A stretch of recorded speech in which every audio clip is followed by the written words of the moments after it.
Come here, check this out. I got some new toys. We're gonna make something custom. So anytime we talk gear, I always get into my favorite set of clubs, my Miura MC501s. They're getting a little old, they're still awesome, they don't go bad, but it would be nice to create something new and custom and show off some of the things that we can do here. So I got some custom heads, raw Japanese steel. We are going to completely redo these kind of in the backwards order. We're going to create something, instead of going from fore to pitching wedge, we're going to build them based on carry distance off of each club. And I'm actually going to remove the number, and we're just going to build them based on a carry distance number as opposed to a typical set of clubs, and then you got to figure out how far you hit them and stuff like that. We're kind of engineering it the other way around. So the best part is Mark's going to build them. Oh, I just heard Mark's going to do what? So good timing. I was going to say, I'm just getting here and I realized you guys are filming. So I got a great idea, you're going to love it. We got all these clubs, we're going to build them in reverse order. Okay. So we're going to actually, like this 8-iron's not going to be an 8-iron. I'm saying we. You're building these. You know how to build golf clubs now. This looks like a lot of work. I'm not interested. I got a lot to do. And here we go. You're gonna listen to a word you're saying. Those of you who have seen our videos notice that there is quite a bit of banter between Mark and I. First off, it's not my 15th set of homemade irons. Still not interested. Can you just shut up? Like, I'll help you if you just stop talking. We're building a $5,000 set of irons, probably plus with all the time, and he's just back there sharpieing on the thing, doodling, he's just making it up as he goes. Meet Zappy. Pretty deep. The distance loss is just too big. So yeah, the drop off's too big. We mixed in some glue. Thanks, because I don't know how to put them. Got kind of like a big brother, little brother. There's times in there watching him, I just want to kill him. So gap wedge carries about 120, 121 yards. So I want to carry my pitching wedge, I want a 12-yard gap. So I want to carry my pitching wedge 133. Pulled it a little. Hey Mark, I pulled it a little. Yeah, you look like you need some help, but I could use some help. I'm not interested, not today. So listen, you're gonna be interested once think about this. We're suddenly building a new system for fitting. Everybody's just built clubs and said, okay, this is how far you hit it. Now we're gonna say, hey, we're building a club to go a certain distance with each club and building it backwards. We're doing it the other way. This is revolutionary. Tour pros are gonna be calling you to be like, hey, can you come to Augusta to fit me for my new? Not interested. No, I'm not gonna have it. What if we build a new facility? Still not interested. Sorry. I'll buy you a hot dog. Now we're talking. Okay. All right, so what are you doing here? You're just gonna hit this a few times? Yeah, a few times, and just, I want you to see, like, generally this carries about 132. Yeah, what loft is that thing? 47. Pretty close. There's 130, 131, 132, So but I mean. Like 10 of these, you probably get that. Yeah, give or take. So for you two, the goal with these irons is that you build something custom that you know how far they go, and then you have a little more help in the long irons. Yeah, so my biggest issue, there's your 129. Love it. My biggest issue is my ego. These look really cool and they're small. Yeah. But I do need a little bit more help. So these and there's so many great irons out there, like off the rack, that would help me beautifully, but I'm unwilling to play them because I'm a schmuck, and I want something more custom, so that's what we're gonna create. Just something, a one-of-one set. Yeah.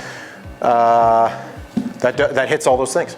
Okay, well, this is gonna be a lot of work and a lot of fun. I get to play with a laser. Okay, so. But go ahead. My favorite club. I love the leading edge. Yep.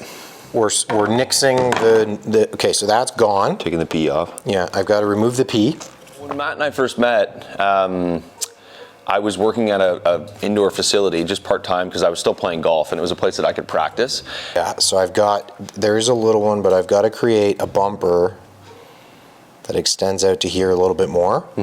And I would do my own club work always since I was a kid. So they had a small build shop, nothing like we have now, but I was always in there kind of tweaking and doing some things on my own. I know a lot of stuff, but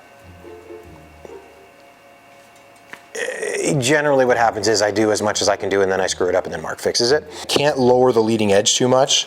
Like I've got some space here, like if you look. Yeah, I was gonna say, do that measurement on like how much bounce you've got to work Yeah, with. so this leading edge is a little bit rounded. Yeah. So if I can keep this, if I can keep that untouched. We're building a $5,000 set of irons, probably plus with all the time, and he's just back there sharpieing on the thing, doodling, he's just making it up as he goes. Okay. I won't have to worry about creating a sharp leading edge and then So you're not gonna touch the front side here? No, I'm Okay. just gonna actually go from the back and try and shave that part. What are we gonna end up with? We're gonna end up with another pile of scrap metal, which we already have enough of. So, getting back to why do I hate Mark? So I figured it would be kind of cool to chronicle me building some stuff with Mark so it doesn't get screwed up. And then people realize that, like, you know, I'm not a total idiot. Okay, let me see that 501. Okay. So you've got to lose a little bit of width too, right? Which you lose bounce. Like On off this that- guy? Yeah, I think. I Yeah, mean, so I don't know. The Like a problem is the pitching wedge. weight. yeah, true. So we got to check the weight, and then depending on insertion depth, I mean, they're very clean. Mm-hmm. Oh, by the way, the shafts we're gonna use, we're gonna do them.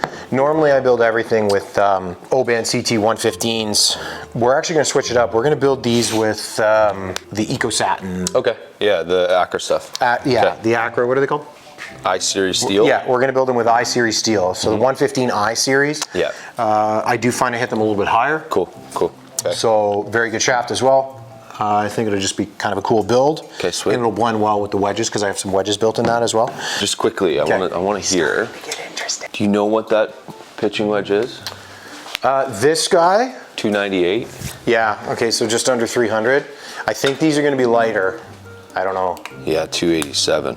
that's a lot lighter. That's a lot later. I'm one of those people who, I like the way that we do it. I think that I've learned a lot in the last 4 or 5 years of doing this.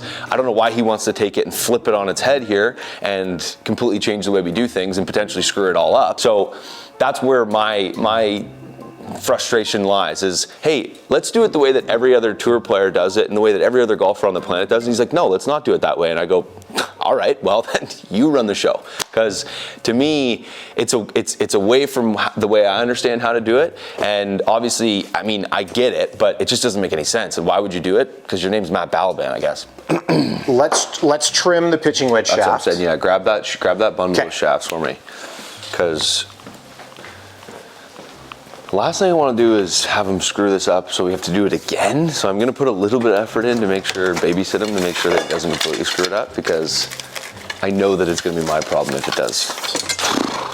So I got these. Yeah, that's more than a set. Well, yeah, I see that. but I mean, pitching wedge. there should be a bunch. There's 36. Yeah. You playing this in M4? Or is there an M4 Plus? Yeah. Let's go M4 Plus. Perfect. He's a master of his craft, and I like to take advantage of that. There we go. That's what we're doing. M4 Plus, just slightly stiffer than stiff. Generally, line angle, we're going to do it one flat. Yeah. I ask him that because our ruler uses a line angle to finalize kind of total length here. Yeah.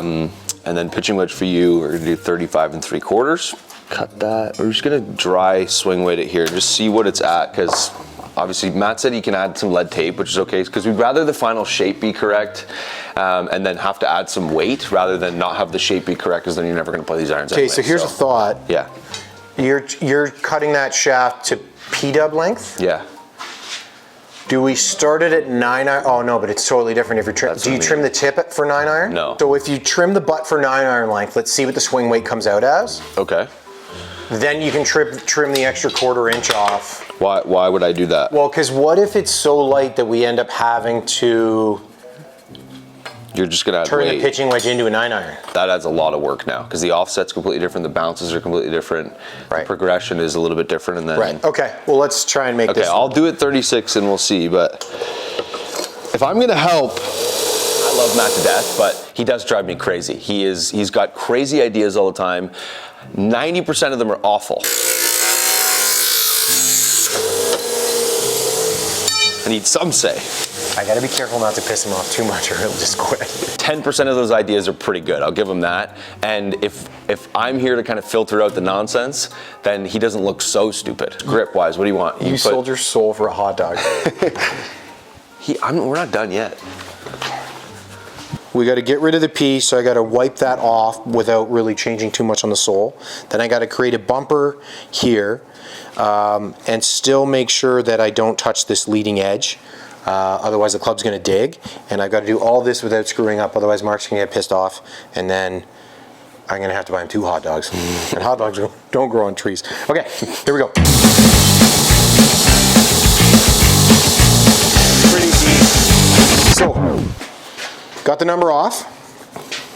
Now I've got to create a bumper without screwing up the leading edge. Wish me luck. Good luck, yeah.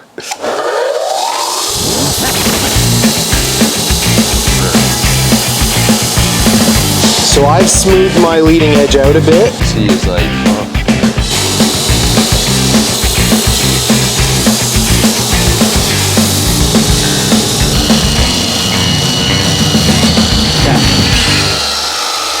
Let me cool it. Let's weigh it. okay. We got stuff going on. Can you see it? All right. Yeah, it's getting hot. So Mark's doing a few little last minute buffs. Yeah, it looks pretty good actually. Yeah, is the leading edge sharp? It felt okay, but... It's not at all. So you went from, so you're 281.4 now. We lost a lot of weight. So... Oh, we're gonna be in the D0 range? Maybe. Okay, well, we can work with that. And this is at 36. I mean, you can play it a quarter, yeah, your D0. You could play it a 1/4 inch long. Or we can add some lead tape and add some weight. Yeah, we're gonna have to tape it, and that's okay. So we're at D0. Normally, like, okay, so then I'm cutting this down a 1/4 inch then. To standard length? That's the thing, right? So you're gonna be C8, C9. Go grab your Miura pitching wedge. We knew we were losing weight anyways, but this was gonna be a problem. I wanna know what length this is, because I have a feeling that this is longer, yeah, and it is. So this is 36 on pitching wedge here. So and pitching wedge is normally, wow, at 35 and 3/4. So I mean, some people play at 36. I don't know. I like it at 36. Oddly enough. Fine, that's fine then, because yeah, this is the one that gets. Okay, that's fine. So we'll play it at 36, D0 right now. So add a little bit of tape. You're gonna probably play these. We need to determine that actually. D2, D3 ish. That's what I was gonna say, because I think you're gonna probably have. If we ask for an egregious swing weight, it's gonna be way too much work, and then we're gonna be screwing up the integrity of the golf club. So I'd rather just keep it more kind of normal there. But okay, good. That's good then, man. So that's perfect. This project is fun because I looped Mark into it, and he's too nice to say no, even though he doesn't really want to do this shit. I mean, things are starting to come around in this project. I mean, Matt and I are starting to gel a little bit. We're starting to kind of see the same picture. Like, it's the ultimate custom in the most inefficient way to build a set of clubs possible, but it's also the most in-depth, beautiful way to build a set of clubs, provided you don't need them to look perfectly retail. So we're just gonna quickly check loft and lie here, just to see where it's at. We know his Miura pitching wedge is 47 degrees of loft, and it's generally like a degree flat or so. So I just wanna see where this is starting from. I think it's 46. Yeah, it's 46. So we're gonna take a little bit of loft off this guy, or add a little bit of loft, sorry. One day this small, loud guy knocks on the door and is instantly like talking to me like he's known me for 30 years. And I'm like, I don't know who this guy is. He's loud. It sounds like he's really good at golf, but it doesn't really feel like he is. Friend of a friend, hey, you know, you should meet this guy Mark. Went over and met him, and we just clicked right away. You meet somebody and they want to be your friend, and you're like, all right, I'll be your friend. And you're like, okay, but he grew on me. I saw the way that he worked on equipment, his demeanor, you know, just a kind person, but very, very good at what he did. That's when he left, and he's like, hey, I got to go play a match right now. And I was like, yeah, go play golf. And then I kind of just spent the rest of my day thinking about who was that guy, and am I ever going to see him again. It all started from me just needing the heel ground off a wedge. So the biggest thing I find about Matt is, like, obviously there's a lot of nice things I could say about the guy, right? And he's one of my best friends, and we fight, but we fight like brothers. We've got kind of like a big brother, little brother vibe. And Mark and I both know that when it comes to building equipment, he's the guy. Oh, they are really soft. Wow. I love to create. I love art. And there is definitely an art to creating golf clubs. And I'm always looking to see if there's a better way to do it. The rest is history. We put shafts on the wall, we built it up, upgraded our technology, and we built the Smash Factory. I run a clean shop. Don't make it look stupid. I couldn't do that if I tried. These look so cool. All right, so again, simple. Gonna throw that on there. We know it's D0 with glue. It's probably D0.5 at most. With the ferrule, we might be D1. So we're slapping tape on her. So we're gonna be slapping some tape on it. So let's just double check it now that it's put together in its final length.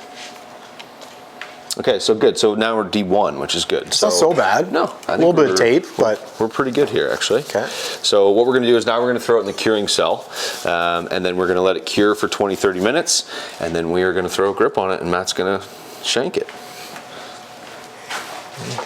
Way to keep me competent, bud. Oh. There we go. All right, reset. See you in 20.